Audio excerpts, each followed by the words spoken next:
Este podcast surge de la necesidad de ponernos un freno y pensar. Preguntarnos sobre lo que nos rodea es una tarea casi imposible en la era de la hiperinformación. Lo que nos acomete aquí no es otra cosa que el natural impulso por el entendimiento humano plasmado en la sociedad de este tiempo. Mi nombre es Manuel Carrasco. Yo soy Agustín Primo. Y yo, Lautaro Sánchez. Y esto es Fuera de Contexto, un podcast de Publius Group.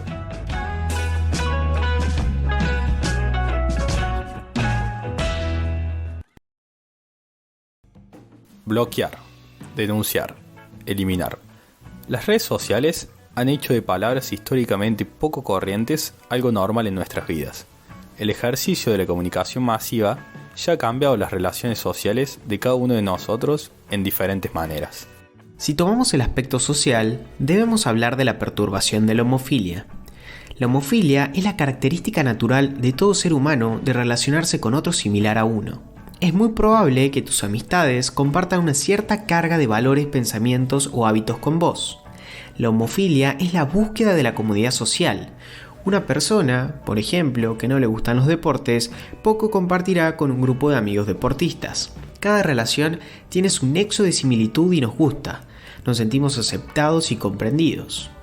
Pero hoy en día las redes sociales nos desafían a salir de nuestras burbujas de comodidad y a escuchar opiniones diferentes y opuestas a las nuestras. La perturbación de la homofilia genera en cada individuo una reacción diferente. Podemos clasificarlas en tres: la reacción violenta, la ignorancia o la reacción positiva. Bloquear, denunciar o eliminar son acciones consecuentes a estas reacciones. El salirnos de nuestras burbujas de comodidad es complejo y no vamos en camino a seguir homogeneizando nuestra sociedad. Por el contrario, vamos construyendo más sociedades interculturales. Muchos se preguntarán, ¿cómo se plasma esto en la realidad? Y la respuesta es evidente. Cualquier tipo de discriminación, ya sea racial, por orientación sexual, por creencia religiosa o hasta de género, son los ejemplos más claros de grupos homogéneos sintiéndose atacados por extraños. Un primitivo instinto de supervivencia aflora de forma irracional. La contracara de estos movimientos son los grupos autodenominados tolerantes. Personas que encuentren su nexo en tolerar.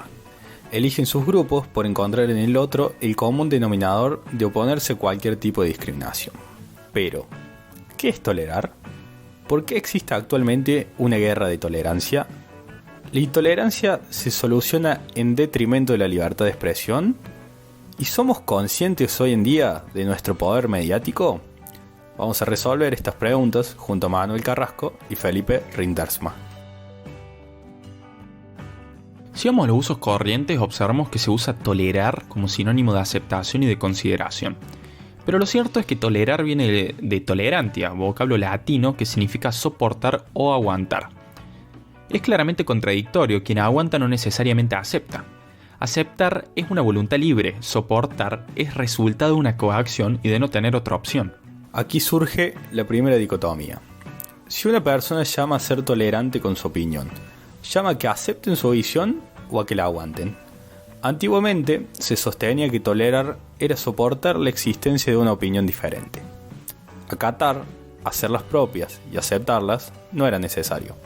Mientras que la libertad de aquellos no sea coaccionada por otra, no existía problema alguno.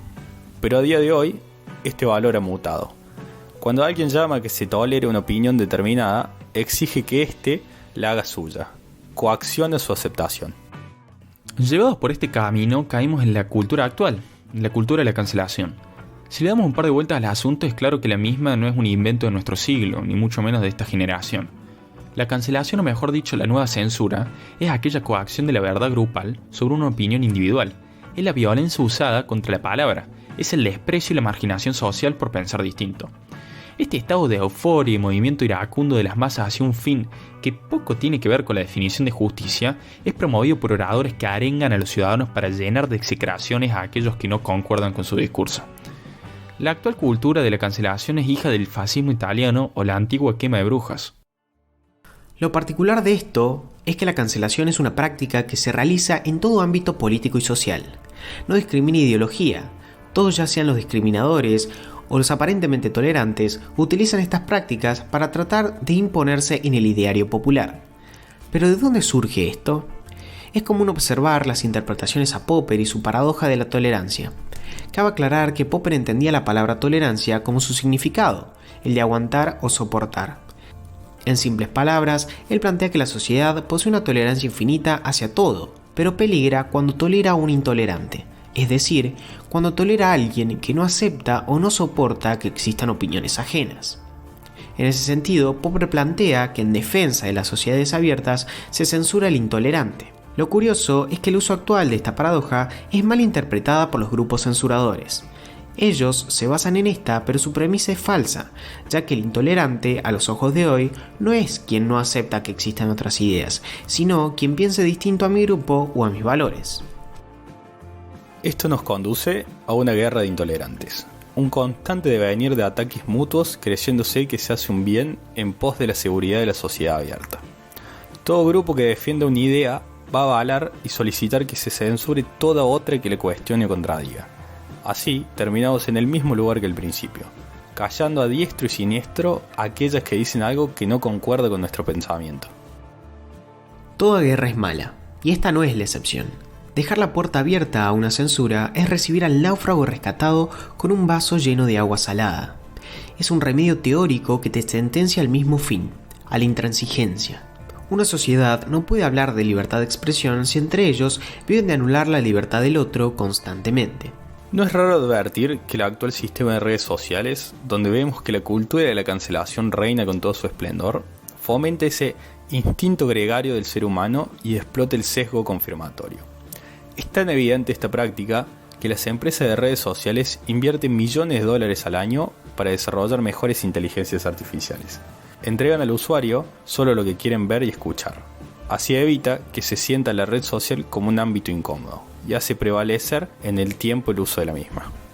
Si vemos en retrospectiva, Sócrates, Cristo y Galileo son los ejemplos más claros. Todos ellos se ganaron por igual la censura de los ortodoxos. Hay que tener presente que la libertad de expresión es uno de los pilares fundamentales del desarrollo humano. Russell decía: las nuevas esperanzas, las nuevas creencias y los nuevos pensamientos son siempre necesarios a la humanidad, y no puede esperarse que surjan de una absoluta uniformidad. El progreso siempre surgió de quienes cuestionaron las realidades de su tiempo. Pretender crear una masa homogénea de valores no solo es imposible, sino hasta contraproducente a los fines del progreso. La historia nos demostró que hombres pedantes carcomidos por su orgullo fueron los primeros en argumentar su propiedad por el báculo de la verdad. Este comportamiento no tiene bandera política. Lo vimos en la vieja Unión Soviética y hasta en el capitalismo estadounidense, donde el mismo Russell sufrió las consecuencias de un fallo no sustanciado y poco fundado por un juez cegado por sus dogmas. En el momento en que la humanidad se volcó a la ciencia y se dio cuenta que seguir un paradigma sin fundamento alguno era inconcebible, empezó nuestro avance. La única posibilidad de que se rompa la uniformidad es dándole espacios a aquellos que quieren plantear sus propios argumentos. No hay que tenerle miedo a las ideas. Si están erradas no van a poder pasar ni la más mínima prueba lógica. Pero por infinitesimal que parezca la posibilidad de que estén en lo correcto, al censurarlas nos perdemos de sus probables beneficios. Hay que discutir constantemente nuestras creencias, pero no hay que caer en el error crónico de la sociedad. Tendemos a reaccionar de manera negativa y condenando al ostracismo a aquellas que piensan distinto.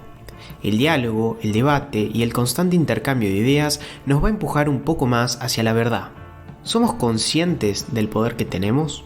Bloquear, denunciar y eliminar son tan solo pequeñas partes de lo que podemos hacer. Cada uno es capaz de compartir con miles de personas sus ideas y aprender de otras. El intercambio nos hace mejores. El ejercicio de pensar se fomenta desde el momento en que podemos analizar racionalmente una opinión que no nos gusta y cuestionarla. Suprimir el instinto censurador y violento es difícil, pero siempre nos hará mejores seres humanos vivir en la senda del conocimiento, prosperidad y paz que en las trincheras de la guerra ideológica.